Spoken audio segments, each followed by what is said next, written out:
What's up everyone, it's Malloy and I'm to bring you a guide on the best speed farming barbarian build for Diablo 4 Season 10.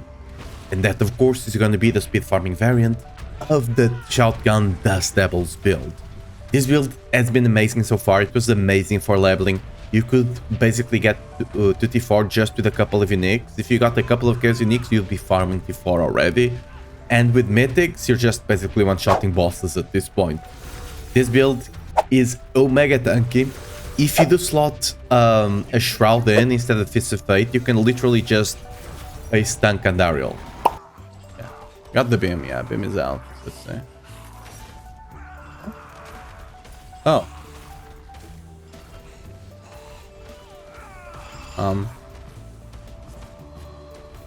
Well, I was wrong. Can I tank this? Kinda. I mean, barely. Barely, but you can. What about here? Alright, you can tank everything together. Alright, you can't... Okay, you can't be hit by the beam. Okay, I'll die here. I guess not. Huh. Well. Yeah? Sometimes I love being proven wrong. It's that strong. It's omega tanky. You even if you go down to 10 HP, you never die. It's amazing. And of course, it's using lunging and whirlwind, so you know, can't get better than that on Barbarian for speed farming. I guess you could go lip, but with lip it's not as good, sadly. So yeah guys, we're gonna be covering this build on this video. I'm also gonna talk about like 1 minute at the end or something, how you can transform this into like a pit pushing variant, because it's really not a lot of changes, and you can keep whirlwind. You ideally could go into Bashota, but if you want to keep whirlwind, I'm gonna tell you how to do it.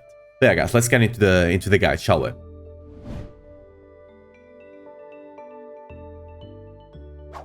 Starting off with our abilities, we're gonna be running lunging as our basic skill.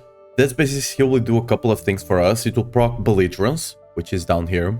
It will also proc Warpath, because thanks to the Chaos perk Unstable Power, it will always overpower. And kind of a nice thing here, it adds a 3 seconds cooldown, so you kinda know whenever the cooldown comes off, you won't use it again, because as you can see, Belligerence and Warpath both have 4 seconds cooldown, so like give it 1 second after it's off cooldown, you cast it again to get all those juicy buffs. Just using this will give you over, assuming you have good, you know, masterworks and stuff like that, it will easily give you over 100% more damage, so 2 times more damage, which is really good. We also take a point here into bleeding. This is mostly just for you to use on bosses and stuff like that to get a bit more damage, a bit more DR. Overall, it will not impact the build too much. Of course, we're also going to be running Whirlwind. We don't have points in it, but as you can see, thanks to Sabre and Starless Skies, we just have points on it. We can use it regardless. The reason we're not even taking points into it is because we don't even need the enhanced Whirlwind to keep it up. Beast Cornered alone will give you more than enough resource, more than you could ever need. Just make sure you got everything up, you know, your shout should be up and stuff like that. If you do have some problems with resource, remember you can take some points into Prolific Fury and some points into Rowling Cry to get a bit more resource, what's it called? Resource generation, yes, that's the word.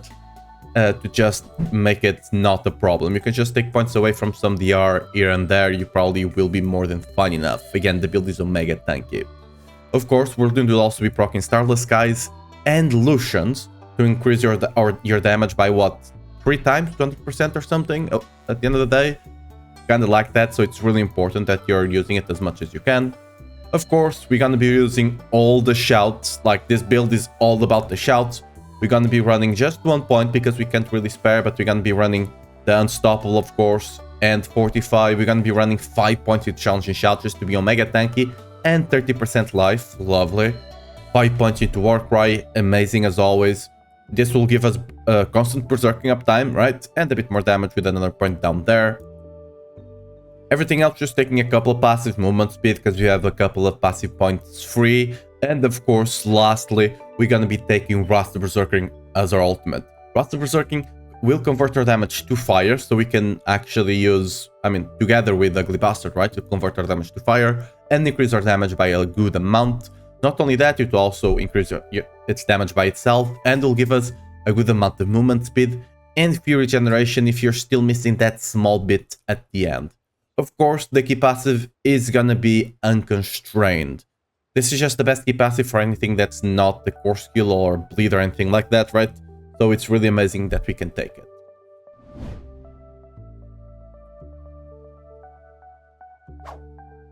Quickly going over our Paragon.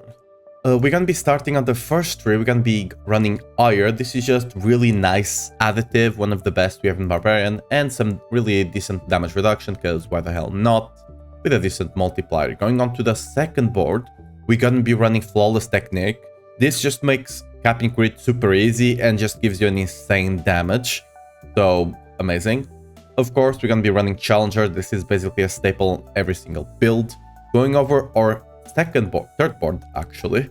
Of course, Blood Rage. All Barbarian builds will run Blood Rage. Like, it's an amazing one. And we're gonna be running Twister here. For the Dust Devil build, this glyph just gives you so much freaking damage. Look at all that additive. 1430 additive with two amazing multipliers, right? It's an insane glyph, always take it. Going on to our fourth board here. It's actually kind of the fifth, but whatever, doesn't really matter at this point. With all stats you have on your build, it doesn't matter the order. We're gonna be getting Carnage, another great multiplier. Gives us attack speed, which you don't necessarily care on this build, but we're just taking it for the big multiplier. And of course, we're gonna be running Wrath here. Now, you have two options here. On the speed farming, technically Exploit is better, because you can't actually hit anything with Whirlwind if you're actually doing the damage you should be doing on the speed farming variant. It's probably better just to run Exploit so you get that vulnerable on the target. You could also argue that they die so fast that by the time you get the second hit, they're almost already dead. I personally like to run Exploit on speed farming, but Wrath and Exploit you'll be fine. Your speed farming, it shouldn't matter too much. And on our last board, we're gonna be running, of course, Force of Nature. Now, this is not increasing our Dust Devil's damage, but it is spawning a lot more Dust Devils. You could potentially run another board here, but like the Decimator board, for example, right? But I do still believe, because it just gives you better coverage. Like, it's just better coverage, even though it technically is more damage, by the way, than just taking Decimator. But on top of that, it just gives you better coverage. You can just leave an Earthquake, I don't know, God knows where, and it will spawn Dust Devil every now and again, and just make sure you don't leave anything alive behind you, right? It's really amazing. Not only that, you do get some Dust Devil sides, to cap you out on the 100. So it's really nice there. A couple of damage here for Dust Devil, why not, right? And we're gonna be running Undaunted here.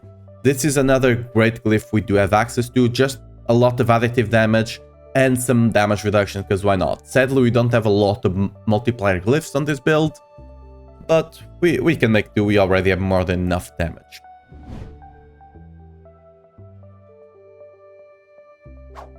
When it comes to our gear, we're gonna be running 3 Mythics in the speed farming variant. First of all, the most important of all, Starless Skies. This is, as always, an incredible unique for almost any Barbarian build. You want to get crit GA on this one and try to masterwork it as much as you can. The rest of the stats don't matter basically at all. The second one, Grandfather. Between Grandfather and Perdition, I would argue Grandfather is slightly more important, because getting this all stats GA will just enable a lot of your Paragon, and it's just amazing stat regardless. It's a really nice, unique mythic for you to get. The last one, and of course you're gonna be GA all stats and masterworking them all the way, because you just get so much additive damage with the Dust Devils that you just don't care about additive damage at this point. The last mythic we're gonna be running Perdition. The reason we run Perdition instead of something, for example, like Battle Trance, which would technically give us more damage, is because Battle Trance you can't actually proc it. When you're speed farming, you just can't proc the lucky hit, because things die to Dust Devils before you can actually hit them. And sadly, Dust Devils do not have lucky hit, so what can you do? We have to run with Perdition. Perdition is still really great, because it will just cap out all your crit. You don't have to worry about crit anymore once you get prediction, basically. And it will just give you a lot more movement speed, which is the stat we want to J, and masterwork here, so you can just, you know, run around. It's a speed farming build, right? You want to go fast. When it comes to our Chaos Unix, starting off, Fists of Fate, you don't really care for the speed farming variant of this build. You don't really care about any of the stats here. You're just literally running it for the 60%, 60.6, I believe, percent damage multiplier it gives you. Ideally, you want J lucky hit chance and a good roll on crit and vulnerable, but it doesn't really matter too much for this version of the build. Crown of Lucian, amazing damage multiplier. I believe it goes up to 90, I want to say 96. It's 90 something multiplier, right? It's an amazing one. It's big damage, so make sure to get it. And of course, we're going to be masterworking, and we want the GA on cooldown reduction to reduce the cooldown on our Wrath of Berserker. The other one, let's skip this one. The other one you want is the Ugly Bastard. Again, GA Wrath of Berserker and masterwork it. This will convert our damage to fire once you use Wrath of Berserker, and will increase that damage by 72%, which is going to be amazing. Last one, we're running Sabre of Tazgal. Normally you want to run this on your weapon. Sadly, the Dust Devils don't really have a lot of options when it comes to Chaos Unix. There's not a lot of options that just buff for damage generally. Duskhelm of Druids is an option, but it's sadly bugged right now, at least the Chaos Unique one, so you can't really use it.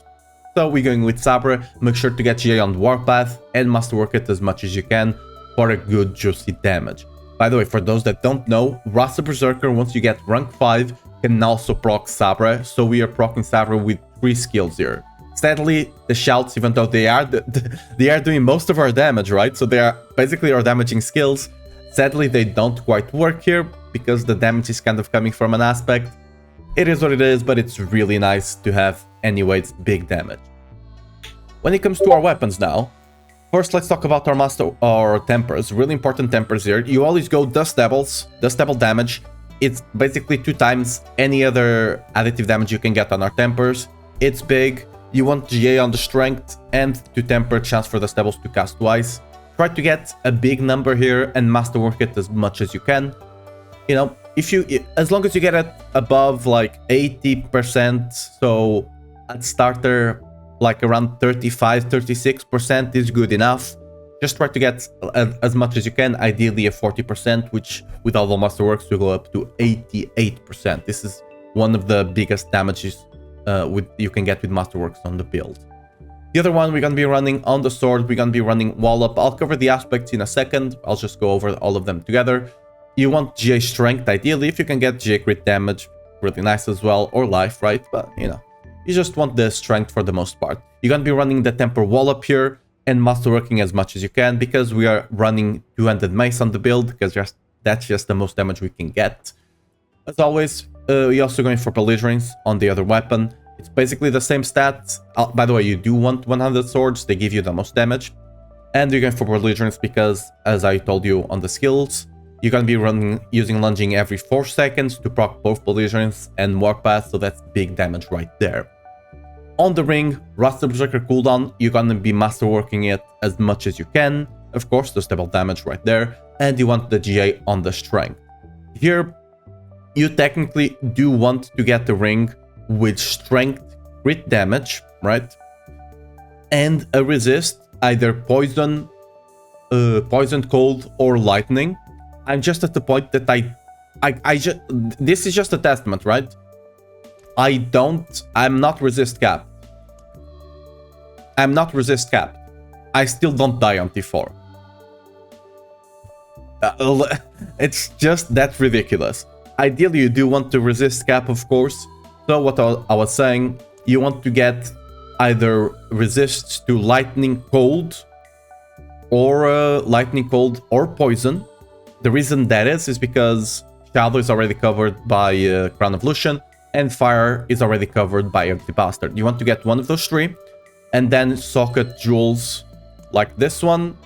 Socket the Grand Top. If you have, for example, poison, you socket the Grand Topas on the ring and you socket a sapphire, which is gold, on the other ring, and with a diamond on the amulet. And that will just cover your resists, but at some point you'll not even care about them, like I don't at this point. Lastly, for the amulet, really big that you can get the amulet with GA strength and a passive. Like you can see, I don't have the best passive here. The best passive would be heavy-handed with counter-offensive. I got Slaying Strike. It's still really decent. I got Omega Lucky with the Masterworks here as well. As you can see, the Temper, sorry. I got Max Rusted Berserker and Max Dust Devil. The Dust Devil does not need to be maxed.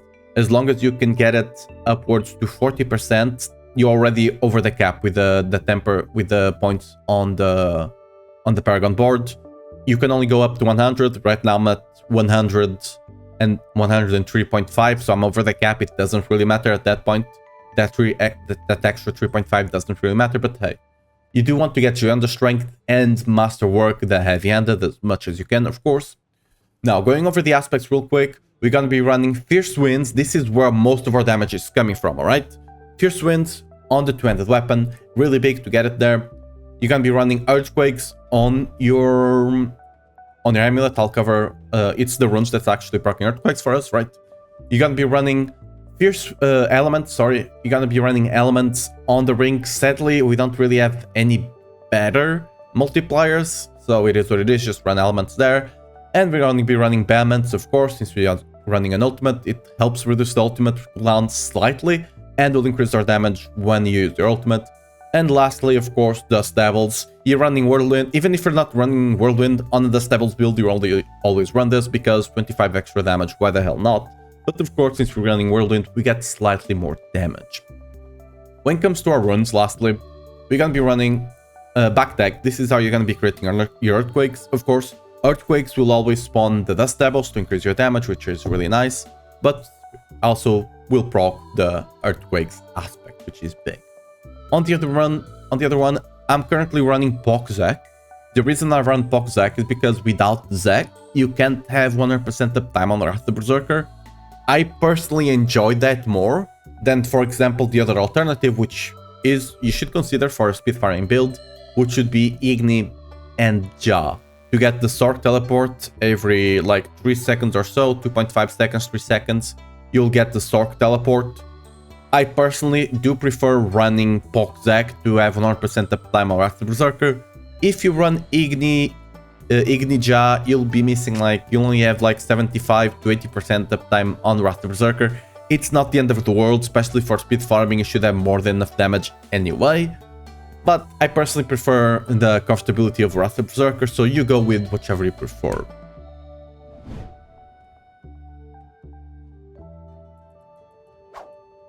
Consumables wise, there's not a lot of choices here. You go for the Elixir of Precision to increase your damage. If you're having some problems with keeping your resource up and whatnot, you can take the Resource Elixir, because at this point you're just capped on crit. We're just taking it for the increased crit damage. You can also take the life one if you want to get tankier.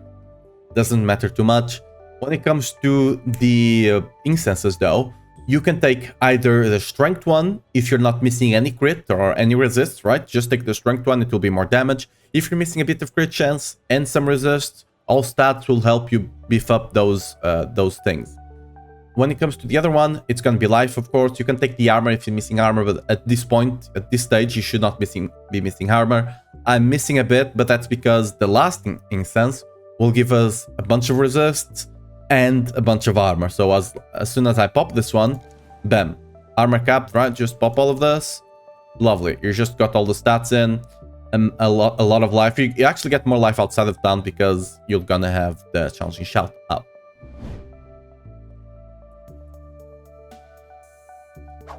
Alright, our seasonal powers. This is kind of the big one. This is definitely Korath. This one just enables the build to work. It's an amazing power for us. It's the reason this build is likely only gonna exist this season. It just keeps your shouts always active, increases their effect by 50%, which is big. And it does have the drawback of reducing our max fury by 20%, which means we can't really use Ramaladness or anything like that, sadly. Which should be big if we could, but sadly we can't. But hey, it's still it enables this build to exist, so we can't really complain too much. One thing that's actually also enabling this build to work is that it actually kind of just refreshes the shouts every 1.5 seconds. Even though it can't proc things like on cast, for example, Marshall, the shouts glyph, it cannot proc it because it's not actually casting the shout, but it will proc Fierce Winds because Fierce Winds does not call for a cast. As long as the shouts activate in whatever way you can make them activate, it will reduce. It will proc the Dust Devils, which is amazing. The other big one we're gonna be running is Beast Cornered. This one it's just a 100% damage increase for any ability, especially if you run it with Mard Guard. You should always run these two together, Beast Corn and Mard Guard. Mard Guard will lock you at 50% HP, give you an insane amount of maximum resist. It will make capping armor much easier, and also Barrier and Fortified Generation, which we don't really care about, but you know, it's there. But together, this will just guarantee that you always have 25 damage reduction and 100% extra damage, which is really insane. And as you'll be able to see, I a lot of times just go down to even 10% to even get 180. I can still survive Pit 100 with 10% of my HP. That's how insane this build is, alright? You're just tanky as hell. Like, I'll have a video down below that you can see I cleared the 105 with this build. A lot of times, I'm just on 10% HP. I want to be on 10% HP to get more damage, because I just don't die anyway. So why the hell not, right?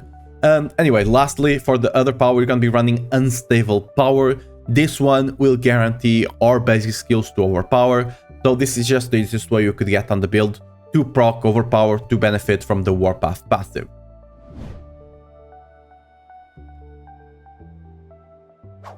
Last but not least, of course, our lovely Mercenaries. This is just basic, right? Right here, you go for the resists, and you just take this last passive for some juicy damage every now and again, right? And on our Aldequin, I'm just going for Fields of Languish. You can either put this on the lunging or whatever basic skill you're running, or the Whirlwind, either is fine. This is just an additional damage reduction, because why the hell not? Nothing else really gives you anything, realistically, so, you know, damage reduction, cool.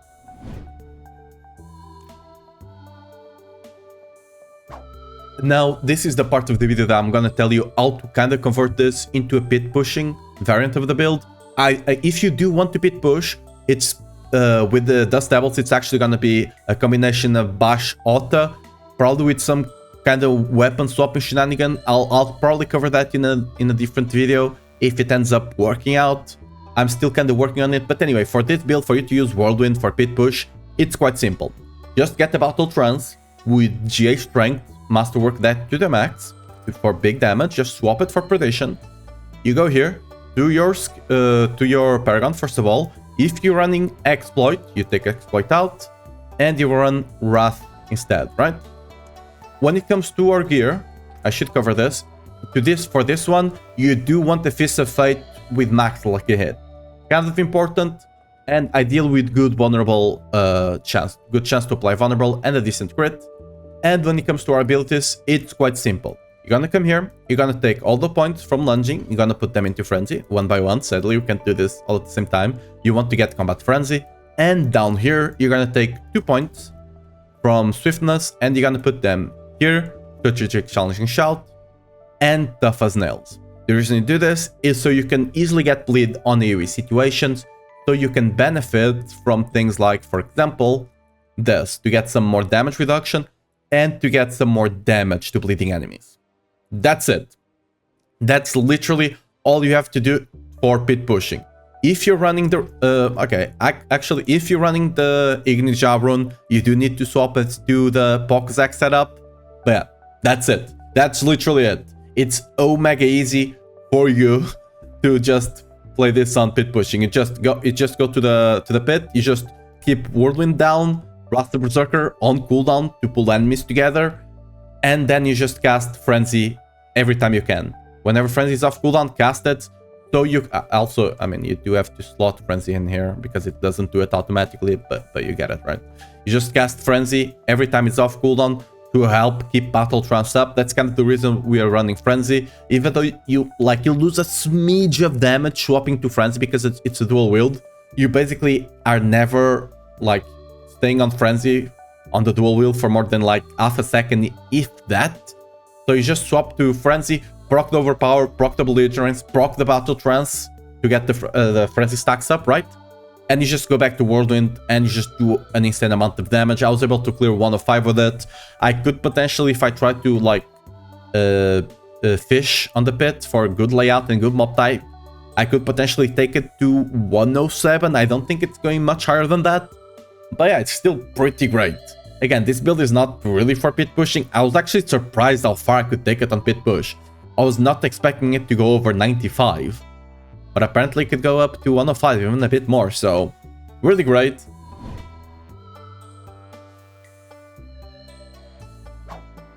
But yeah guys, that's gonna be the end of the video.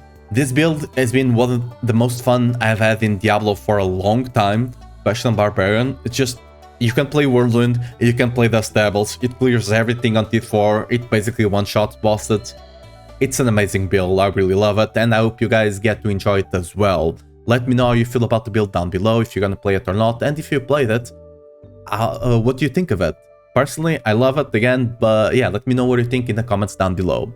As always, I'll be live on Twitch every now and again, like from 1 GMT to like 8 GMT PM, of course. So make sure to tune in if you wanna, see what the build playing. I'll probably be playing Lunging and Pure Whirlwind as well. Pure Whirlwind is actually stronger. It just does not have as much of a clear, but hey, I'll be playing it as well, of course. But yeah, guys, see you next time for more Diablo 4 and especially Barbarian content on the channel. Bye-bye.